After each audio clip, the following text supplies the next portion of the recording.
So if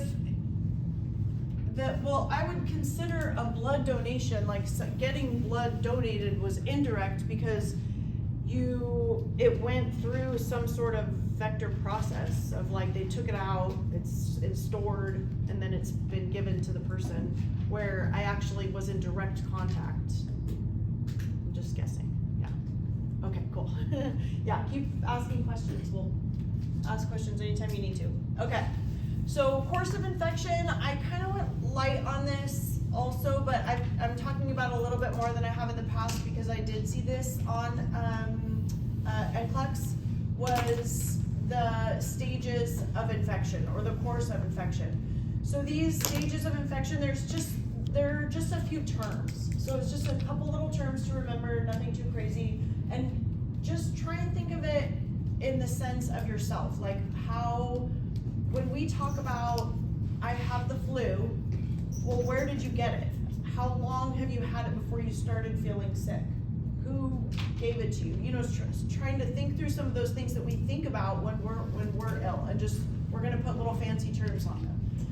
So there's the incubation period, the prodromal stage, the acute phase, the convalescent stage, and then the continuation period. So these are the stages of infection. And on YouTube, they have little mnemonics like IPACC. I don't know what some of the mnemonics are, but you could make up your own little mnemonic. But the reason I wanted to bring it up this semester is because I saw it on an exam. Make sure that you guys are prepared. So what the incubation period is when you've been exposed and before the first symptoms appear. So why does this matter? It matters because, look at this, hepatitis B, 180 days. So somebody can have Hep B for 180 days without knowing it. So what happens in those 180 days? Broadly. Transmission. Yeah, transmission. So in 180 days, so Hep B is sexually transmitted, and so they can be giving it to 180 people, hypothetically.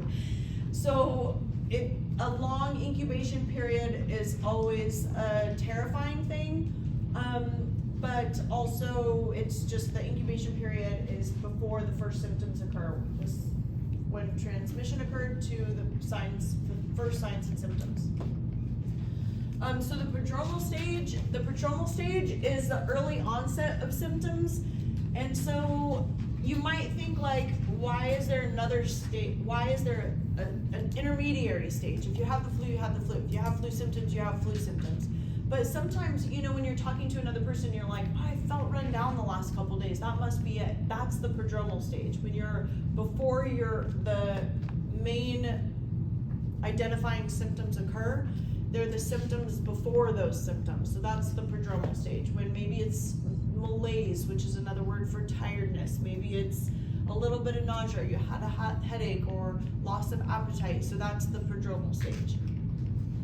And then the acute phase, so this is like flu-like symptoms. This is where the actual symptoms of the organism, whatever the cytopathic effects of that organism are apparent. So it's joint stiffness or joint pain, nausea, chills, fever, all of the things that you would associate with the flu or whatever it is that you have or your patient.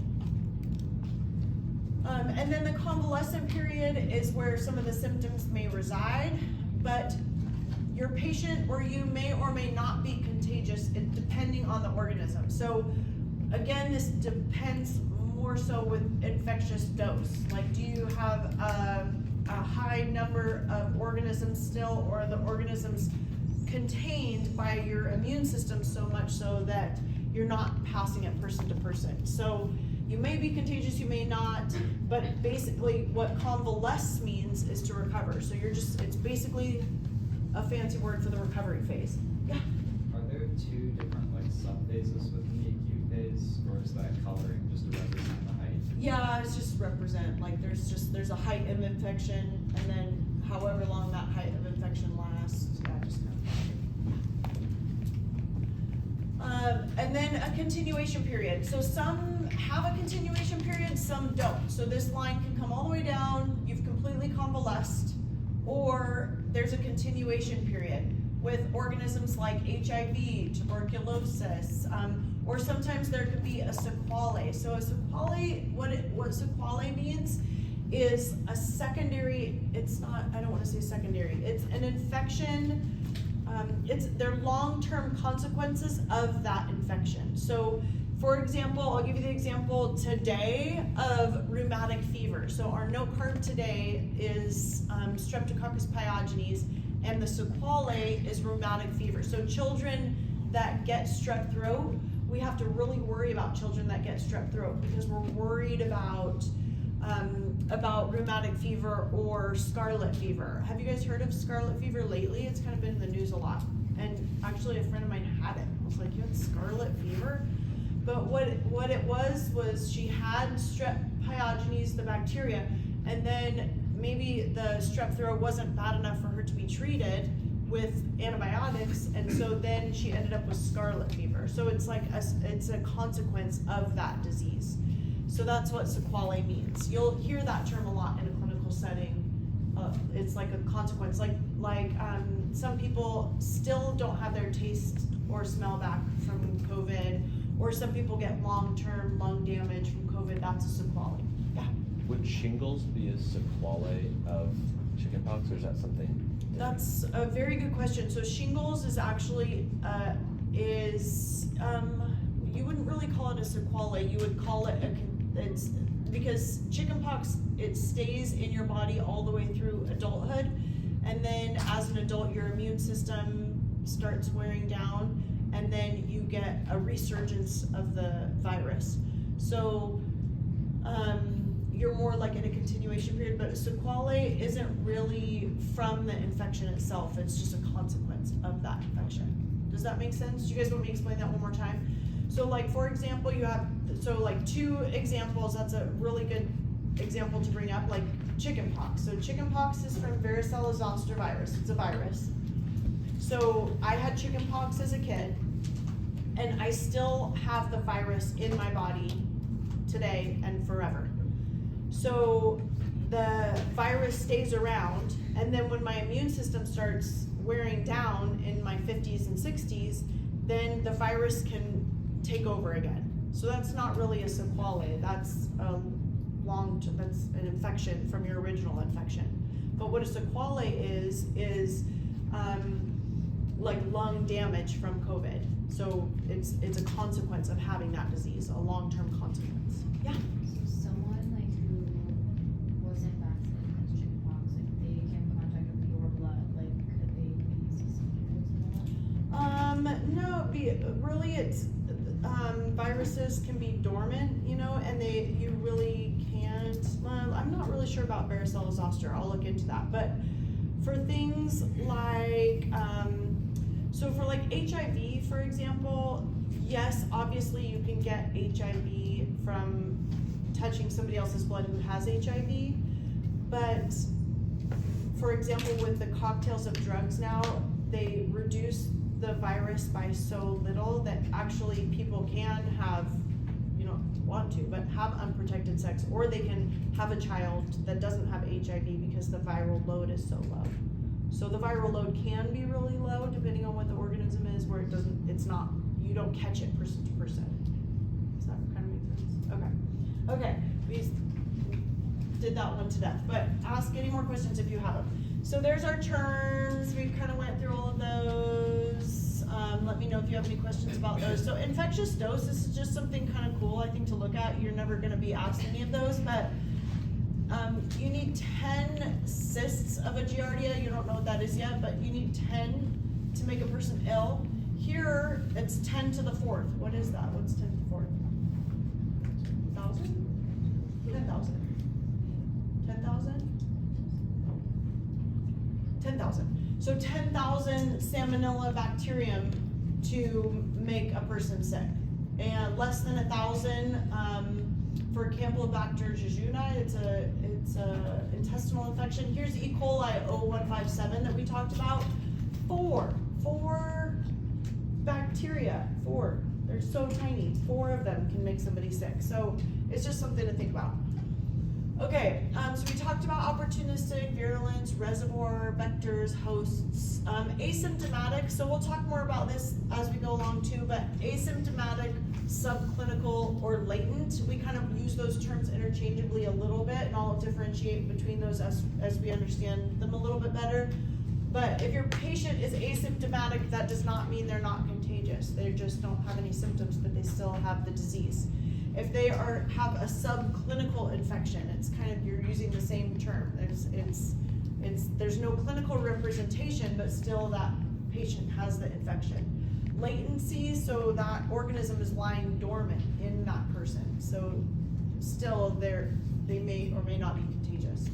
And then a commensal, so we'll talk about commensals today. All right.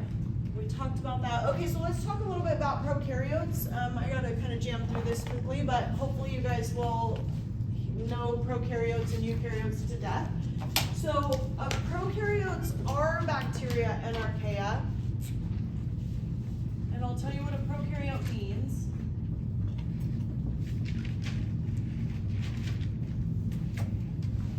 So under the prokaryotes, you have bacteria and archaea, but these are on 2 different branches. And then eukaryotes, you have everything else that we'll talk about in a minute. But the prokaryotes, you have these 2 branches within the prokaryote superdomain.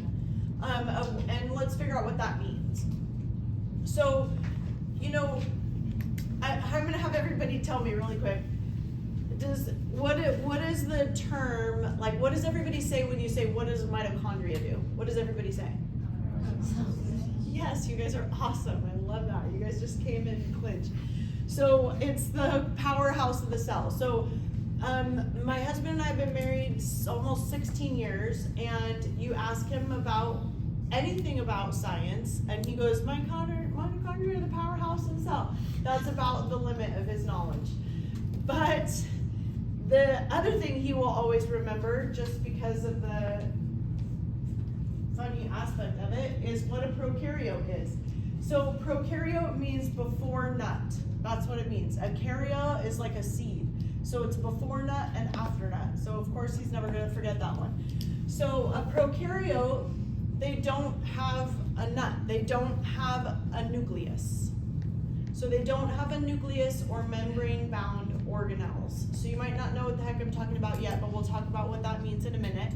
So if you thought about our body, we have lungs, we have a heart, we have a stomach, and all of these things are separated. If we were prokaryotes, it would all be one big giant mesh of things that do things together. We'd have like no heart, we would have little things that pump blood all the way through. There's no separation of importance and of tasks. And one, they're so tiny, they don't really need separation of tasks. And 2, they're just very, very simple. Does that mean that they're not virulent or they're not successful? No, they're just extremely simple organisms, but they don't have membrane-bound organelles. So they don't have separation of the tasks within their little bodies. So prokaryote, before nut, eukaryote, after nut. That's what it means. So here's the difference between what a prokaryote is and a eukaryote is. So we're not going to talk about eukaryotes yet until later on in the semester. But how I mentioned like protozoa are more complex, and we'll talk about why we are similar to protozoa. This is us. This is all animals, all plants. Everything over here is a eukaryote. Prokaryotes are only bacteria and only archaea, and that's it. So bacteria and archaea are over here. Everything else is over here. But we're not going to talk about what all these organelles are. We're not going to talk about how these function together and how everything functions together to make humans or whatever. We're just going to focus on here the whole first half of the semester. This is a bacterium, one bacteria, and all of its organelles, it doesn't really have any organelles, but everything it needs to function is just in this spaghetti soup. this whole soup of a cytoplasm. Okay, so this would be a hypothetical nucleus around the DNA. There is no nucleus. It has something called a nucleoid, and it's just a region where the DNA is jumbled together. It doesn't have a home. Okay, it has these things called ribosomes. I'll go through what everything is on the inside and outside, but bacteria and archaea do have ribosomes, just like we have ribosomes, but they're just floating around. So ribosomes, we're gonna learn more and more about this as we go along, but why do we care about ribosomes? What do ribosomes do? Somebody knows this? They make protein. Yeah, ribosomes make proteins. Okay, so ribosomes, they manufacture proteins, and we'll learn about those in a couple days, about the whole process and how it works. But this is a main difference between prokaryotes and eukaryotes. So no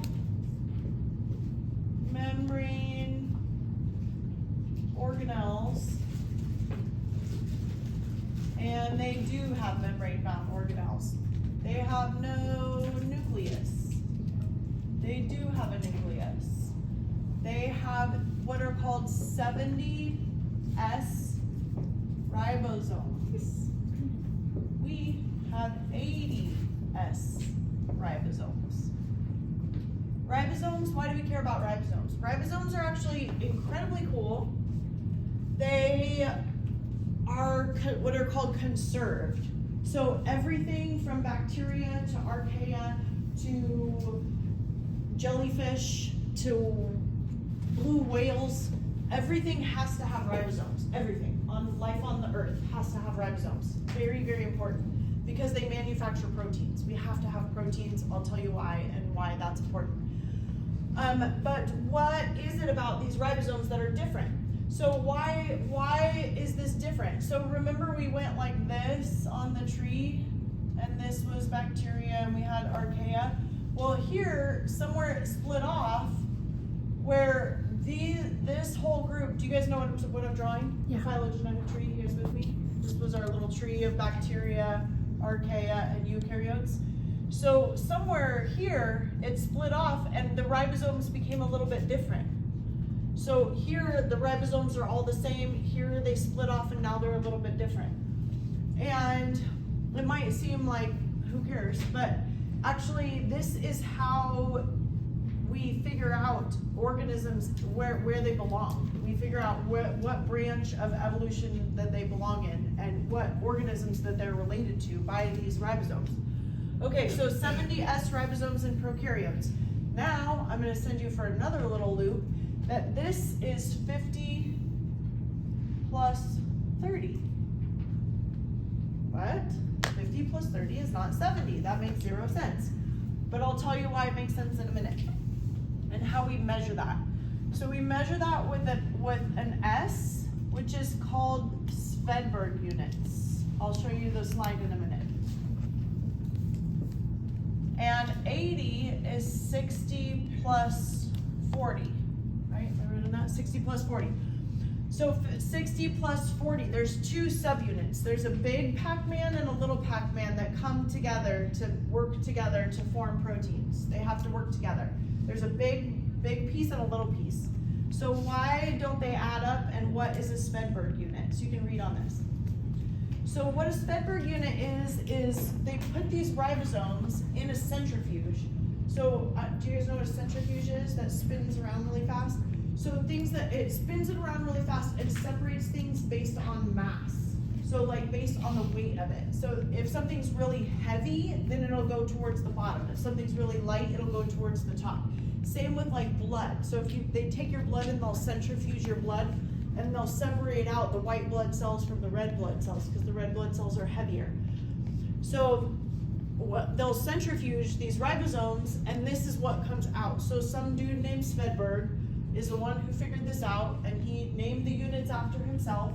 So what will happen is you'll have when you separate out ribosomes, you'll have the Pac-Man that fit together over here, the large subunit and the small subunit together. Here, along this test tube, there's usually little measuring marks. The one measuring mark ends up being at 50, and one measuring mark ends up being at 30. But when they're together, they're at 70.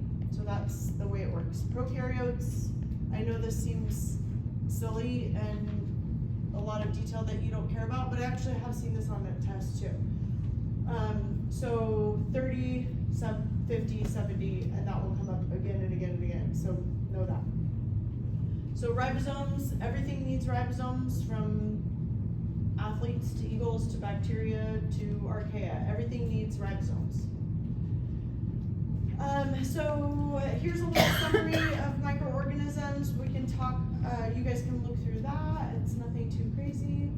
So let's talk about bacteria. What are bacteria? This is a cool, so they have these types of microscopes that are called scanning electron microscopes, or sometimes it's called a micrograph, or there's a transmission electron micrograph. There's all kinds of different microscopes that they're using now where they're bouncing energy off of electrons to get an image versus actually being able to see an image. So it's really neat what these microscopes do. But this is, I think it's a transmission electron micrograph of a spirochete bacteria, but I'll show you what that is.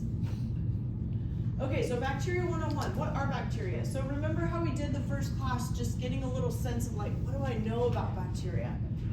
You know, what I had learned when I was like in 5th grade is that there's billions that can be on the tip of a pen, and that was probably the most I ever knew about bacteria all the way until college.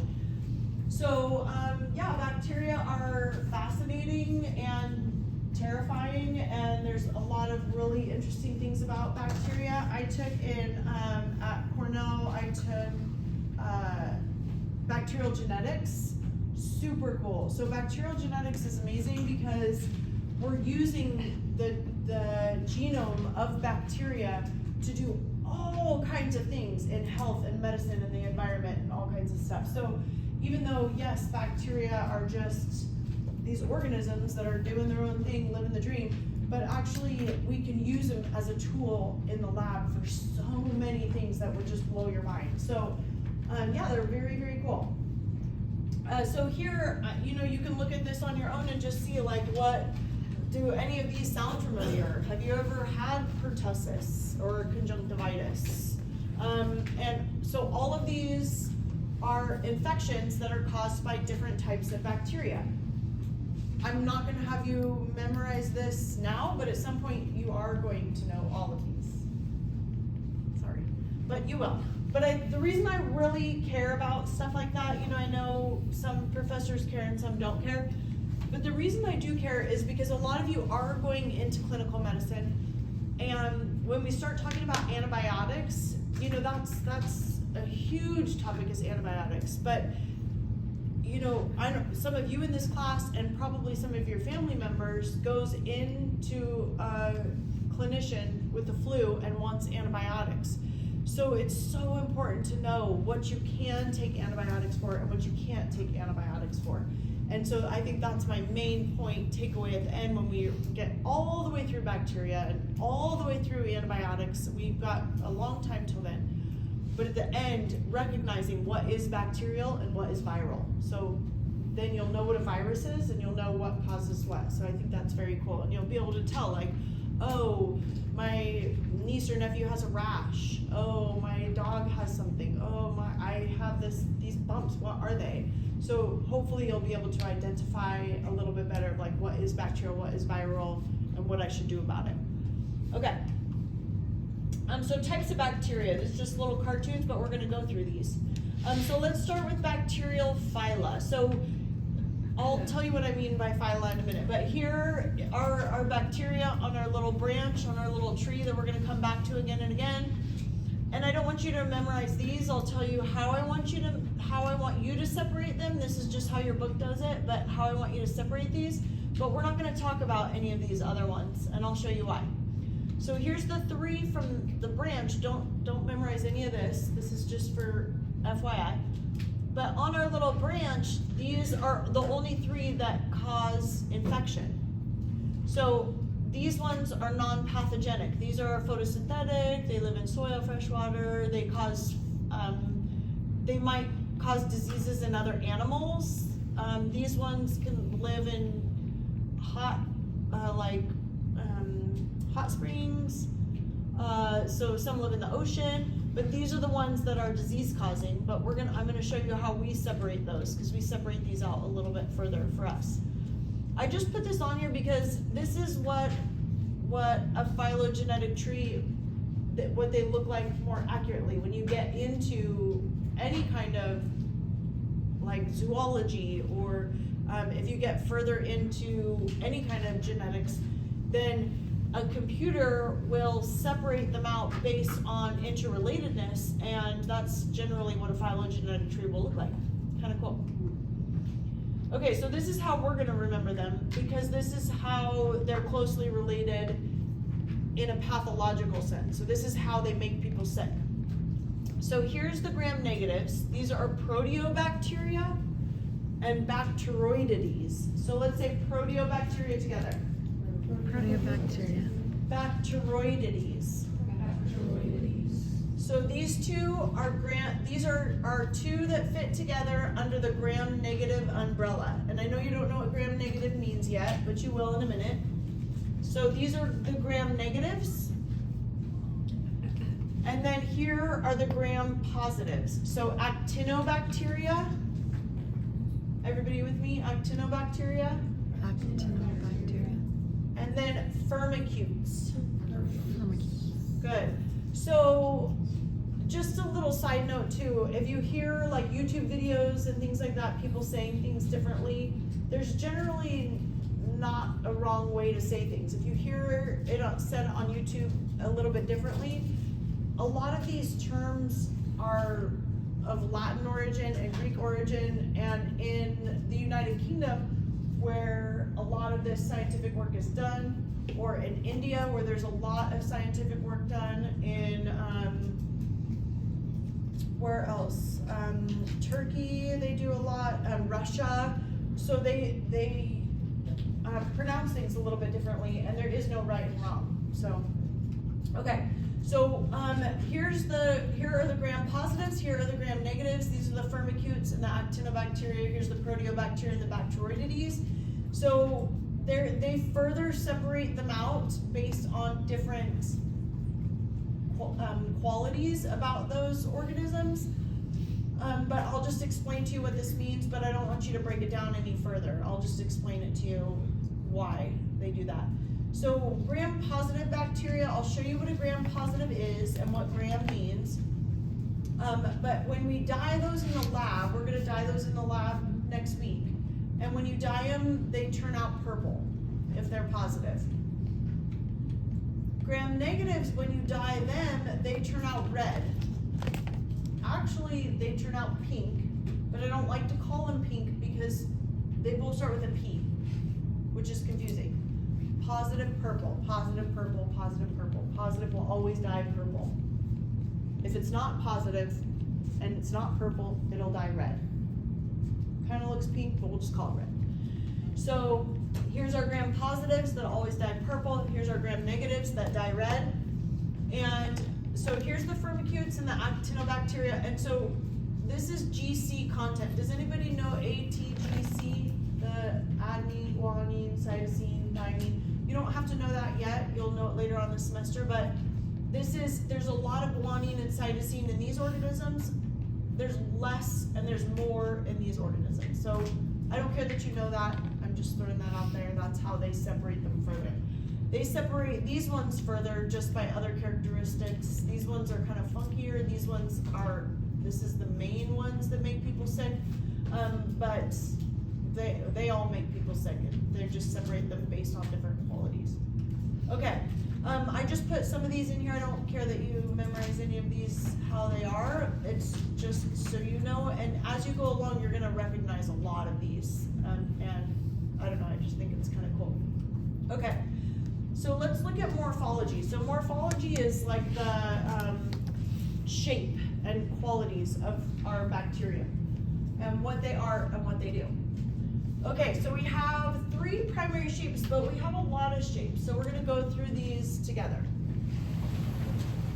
So here's what are called cocci. So cocci means it's a sphere. Don't forget, it's not 2-dimensional, it's a ball. So these are little tiny bacterial balls. They look like little tiny cocci. Super funny. Okay, then these are bacilli. Bacilli are these pill shapes, and sometimes they're called rods. So I'm going to put up some examples now, and just if you want to write them out, you don't have to, but totally up to you. Okay, so here's Staphylococcus aureus. Remember Staphylococcus aureus? So Staphylococcus aureus, here it has the name in it for the shape, right? I'm going to underline this whole thing because that's what I have to do. But just so you know, here it tells you what shape it is. We're going to find out what this means, and we're going to find out what this means. But what aureus means, actually, I'll just let you know now, is aureus is, I think it's like Greek or it's Latin for golden. And when you plate it on an agar plate, it's a little bit yellow, so it's a little bit golden color. So that's what aureus means. So Staphylococcus aureus, and it tells you exactly what it is. I love when scientists do that. When scientists tell you exactly what it is in the name is so nice. You just have to learn the language at that point. Okay, so bacilli, what was one of the bacilli? Does anybody remember that we talked about? These don't. Is that spelled right? Escherichia, that looks right. Okay, so Escherichia coli was a rod, or a bacilli. That's a gram-negative rod. So remember, you'll hear that, gram-negative rod, gram-negative rod. You'll hear those because those are extremely common. That's an extremely common shape for gram-negative organisms. But these can be, cocci can be gram-positive or gram-negative. These ones can be gram-positive or gram-negative bacilli. Bacilli can be gram-positive, gram-negative. Cocci can be gram-positive or gram-negative. Hang in there with me. I know you don't know what that means yet. Vibrio. Vibrio cholerae is an example. So this is a vibrio shape. So it looks like a bacilli, but it's a little bit more comma shaped. Looks like a little bit more, I don't know, like a sweet potato, whatever it is. I don't know, it's like a little bit more round. And then a spirillum, so one example of a spirillum, these aren't very common actually. Spirillum minum. The spirillum minum is, what is it called? Rat bite fever? Rat bite fever. Spirillum, it's, this is not a very common shape. There's only a few that are pathogenic, but nevertheless, it's a shape. These ones are mostly gram-negative. The vibrios are mostly gram-negative. The spirillums are mostly gram-negative. And there are a few more spirochetes. This one, oh, I wanted to see about, oh, no, that's not right. Borrelia burgdorferi. What is Borrelia of our binomial nomenclature? Genus. And then this one's the species. Awesome. So Borrelia burgdorferi is an example of a spirochete. That's what causes Lyme disease. That's the one that we saw the picture of earlier. And other ones like syphilis or what else? There's another one. I can't think off the top of my head, but there are a few highly pathogenic spirochetes. Okay, so let's talk about arrangements. So those are the primary shapes. Here we go with arrangements. So now they're arranged. So when they split off, they actually don't split, and they become two. So these two organisms or multiple organisms are, this is organism 1, this is organism 2, and they're always in pairs. If this is a diplococci, they always are together. So a diplococci, so di means two, cocci is the circle shape, two cocci together. So one example is gonorrhea.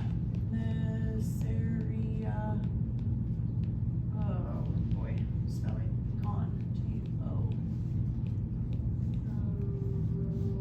Let me make sure I'm spelling that right before you guys tell me. two R's. GONORRHO. That's what I always. O-A-E. There we go. Hard one. So Neisseria gonorrhoeae is gonorrhea. That's a diplococci example. Streptococci. So we're going to talk about this example today, but I'll give you another example. So these are all organisms. 1, 2, 3. So they're all in a strip. So you'll be able to recognize those. Hopefully we'll be able to look at some in the lab today. But a streptococci is a strip of cocci. So a streptococci, so this is, let me give you one example, is Streptococcus pneumoniae. What do you think that might cause? Strep throat? Pneumonia. But very good guess with strep throat, because we're going to talk about strep throat today. Oh no, I didn't spell that right. E, there's an E in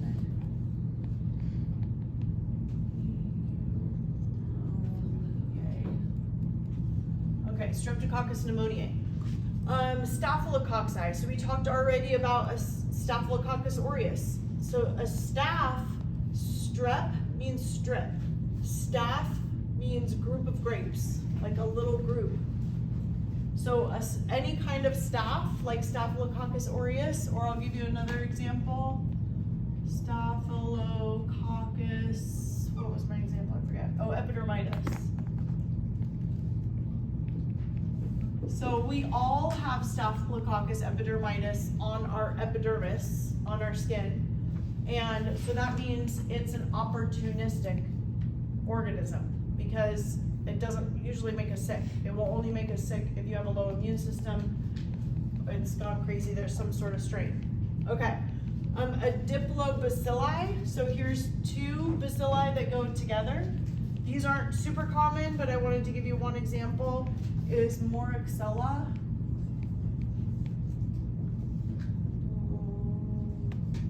I thought there was an N in there. I thought it was Lancuata, but it's not. It's Lacuata. Lacuata. That causes conjunctivitis. That's an organism that causes conjunctivitis. A lot of organisms cause conjunctivitis, but it's kind of a common one. Okay, and then this one is a streptobacilli. So here's the strep. That's the strip of bacilli. So these are all organisms that will bind together. So one example of this is Bacillus anthracis. Does anybody know? Does that sound familiar to anybody? What that might be? Anthracis? Anthrax? Yeah, anthrax. That's the organism that causes anthrax, which is not very common in the United States, but it is in other parts of the world. It's a soil-borne bacteria that other people can get. A lot of times animals will get anthrax, and so you have to be careful because livestock will acquire anthrax and then give it to people if they eat the animal. But it's not as common in the soil here. So, so that's how bacteria, this is the majority of all bacteria. It seems like a lot, but really, I mean, there's 5 shapes and then 5 arrangements that how they develop and how they look under the microscope. So these ones will all stay together in like a necklace looking thing. These ones are just always in pairs. These are always in pairs. These are always in clusters. And then these ones are big, long, especially anthracis. You can look at that in the microscope today. I think we have some slides of that. It's long strands of bacilli. Okay, so those are arrangements. So let's talk about structure. Okay, so I have a few slides on that. You guys can look through those. Oh, this one I really wanted to show you is this. I love this video. Hold on, don't play it. It's a short video. I don't want to log in. Oh, can I look at it without it? Is there a way to get it bigger? Does anybody use Facebook? If you scroll down slightly. I don't know if I can. Oh yeah, I can. Oh good, I didn't think it would let me. Okay, cool. Okay, so let's watch this. There's no noise to it. So this is a gram of salt. 1 grain of salt. 1 grain of salt. This is a T cell, that's a human white blood cell, so that's a human cell. Here's the human cell. Here's a bacteria, or one bacterium. That's how small viruses are. That's how small bacteria are. That's what shape is that? Cocci. Yep, so that's a cocci shape. And here are viruses. So that's how small a bacteria is compared to a grain of salt. So very cool, I thought, to look at. Okay. So those are sizes. That's just a comparison of some sizes. Here's we're gonna do this in the lab today also, but go through some shapes and some examples of the shapes. And then your book does a really good job at explaining what structures are and what they do, but we're gonna go through some of these together. So this is your book, page 69. Hopefully it's still the same page number, but it'll go through some bacteria versus all bacteria. And I moved some of these over a little bit because I put some of the structures of a bacteria in the all if it's most. If it's like, there's one exception, that I put it in the all category. So I'll show you what it looks like on the slides. So one thing I wanted you to remember is that bacteria, every time you look at a picture of bacteria, or they draw it, or you Google it, it'll always draw a bacilli. But don't forget, there are cocci as well, and they have a lot of the same structures and little things that a rod will have, but it's in a cocci shape, so just don't forget. Okay, so here are what's in our all category. So we have an S layer, which I'll tell you what that is. We have a cell wall, a cytoplasmic membrane, ribosomes. Now we know what those are. We know what type of ribosomes bacteria have, right? They have 70 S ribosomes with a 50 and a 30 subunit. Now we know ribosomes, all bacteria have those exact same ribosomes. They have a nucleoid, which is just a region of the DNA. I'll go through these together. I'm gonna say glycocalyx here, but calyx here, but I'll tell you what that means in a minute. And then also, it doesn't fit on my little list, but I'm gonna put plasmid in here. Because almost all bacteria have plasmid, even though your book says only some do. Almost all do. And then some have an outer membrane. Only some have an outer membrane. The ones that have an outer membrane are gram-negatives, which I'll show you in a minute. So Fimbriae, and those can be gram-positive or gram-negative. We have Apillis. Those can be gram-positive or gram-negative. Flagella. Those can be gram-positive or gram-negative. And endospores. Those are primarily gram-positive. Okay, so let's go through what all of these are. And here's just a summary. So if you're a table memorizer, memorize it in the table. If you're a picture memorizer, memorize in a picture like this. Draw the picture. And if it helps you, so you're saying there's 1, 2, 3, 4, 5, 6, 7. If I'm a picture memorizer, I'm going to draw my bacterium and I'm going to go 1, 2, 3, 4, 5, 6, 7. And know what those organelles are, not organelles, what those structures are, and point to each one as I go. So if you like to memorize in pictures and drawing form, do it that way. If you like to memorize it in a table, then just give yourself an empty table and write them all down. Okay, but hopefully it's not a ton of just straightforward memorizing, because hopefully these structures all sort of make sense about how they work and how they come together. Okay, so I'm just gonna keep you guys a tiny bit later. I'm sorry, I know I always do this. Okay, so what is an S layer? An S layer is an outer layer, but this is the last time you're ever gonna see me draw it, because I'm never gonna draw it again, even though all bacteria have this. But it's really confusing because it's just this outer, like, chain link fence. But let's just know that all bacteria have an S layer. It's just this outer protection layer, and then never draw it again. We're never gonna draw S layers ever again. So you'll never see them in a picture. Nobody draws them. They don't come up. If you ever see a picture of a bacteria, nobody draws the S layer. So just know they have an extra protein cover layer. That's it. But we do care about the cell wall, and this is mostly what we care about. And we're gonna go through this to death a million times, over and over. What is the cell wall? So what a cell wall is it's made up of something called peptidoglycan. Let's say that 2 more times together. Peptidoglycan. Peptidoglycan. Peptidoglycan. Peptidoglycan is what makes a bacteria bacteria. So do we have peptidoglycan? No. Do archaea have peptidoglycan? Even though they have the same ribosomes and they look very similar, no, they do not have peptidoglycan. Nothing else has peptidoglycan. This is how we know it's a bacteria versus anything else is this one layer. Not one layer, multi-layers, but that's how we know. And we gram stain it.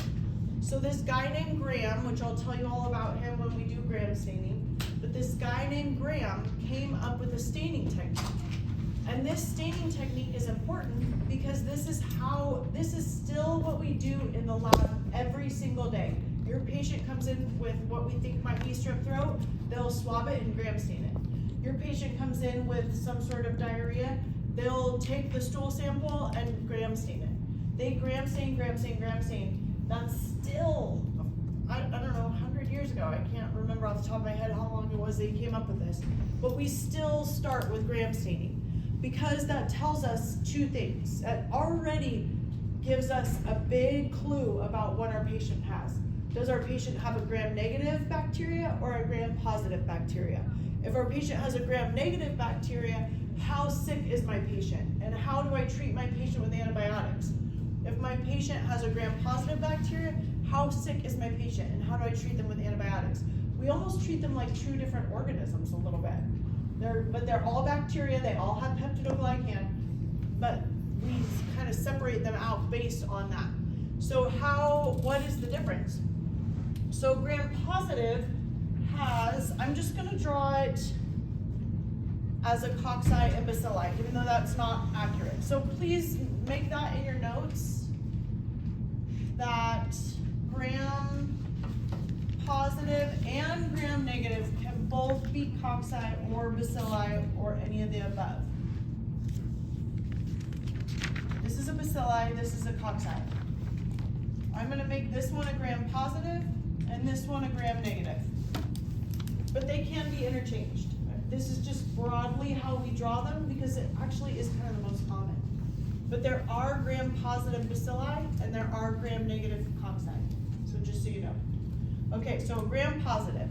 Gram-positive has this thick peptidoglycan layer. Gram-negative has 1. So that is this genius guy who came up with the staining technique. He figured out a way to stain these differently based on their peptidoglycan. So now we stain this one and we stain this one. This one turns out purple. Remember, purple is positive. This one turns out red because it's negative. So you're gonna do this in the lab, you'll see it in the lab, you'll look at it, you'll see how your gram staining techniques worked out. When you do your unknown bacteria project, the first thing you do is gram stain. And when you gram stain, well, depending on however you wanna do it, but you will have to gram stain. And when you gram stain, you're gonna see, what was in my test tube? What kind of bacteria do I have? Do I have gram negatives? Do I have gram positives? So the peptidoglycan layer is very thick. You can see that here, right here. Very thick on gram positive and very thin on gram negative. 1 layer. Yeah? What is peptidoglycan? I don't care that you know this. I put here, you don't need to know this. But just so you know, they're made up of things called NAGs and NAMs, and you might hear that at some point in your life. That these are N-acetylglucosamines and N-acetyluramic acid. Are there NAGs and NAMs? It's just the chemical structure of what peptidoglycan is. And so there's multi-layers in gram positives and ones in a gram negative. Okay, so here's the picture from your book. Here's all this peptidoglycan in a gram positive, one layer of peptidoglycan in a gram negative. Yeah? I'll talk to you more about gram positives versus gram negatives as we go along. Here's a few other little side things we're going to learn about as we go along. Here's your thick peptidoglycan we'll focus on for right now. Here's your thin peptidoglycan we'll focus on right now. We'll go through what all these other structures are. Okay, here's another one. Thick, thin. Yeah.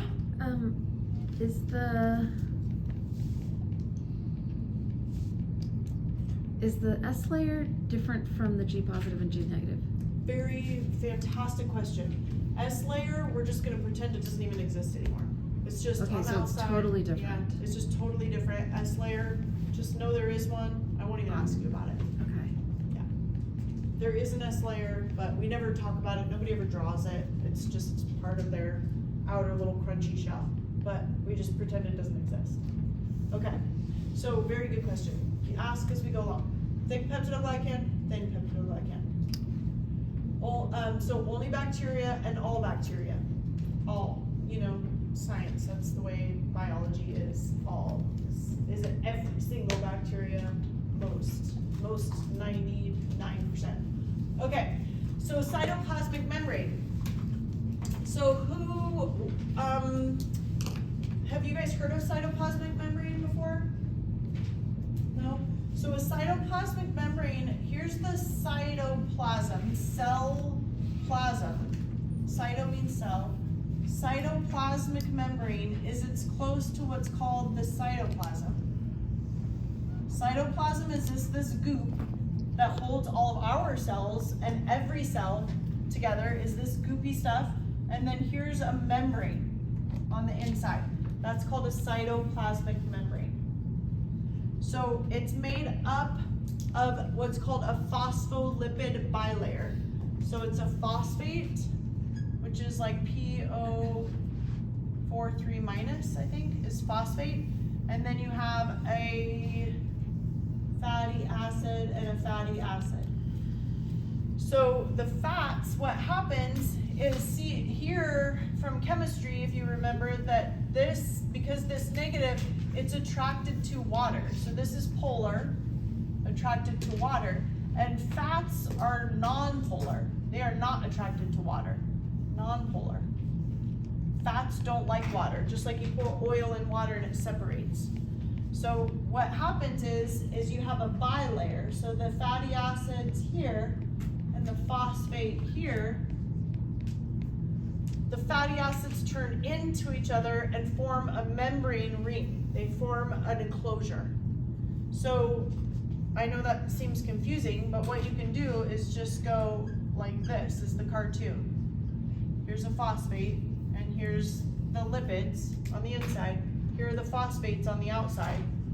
And this is what's gonna form all the way around, and this layer comes all the way around. I know that's confusing, but you have this double layer around everything, everything, everything.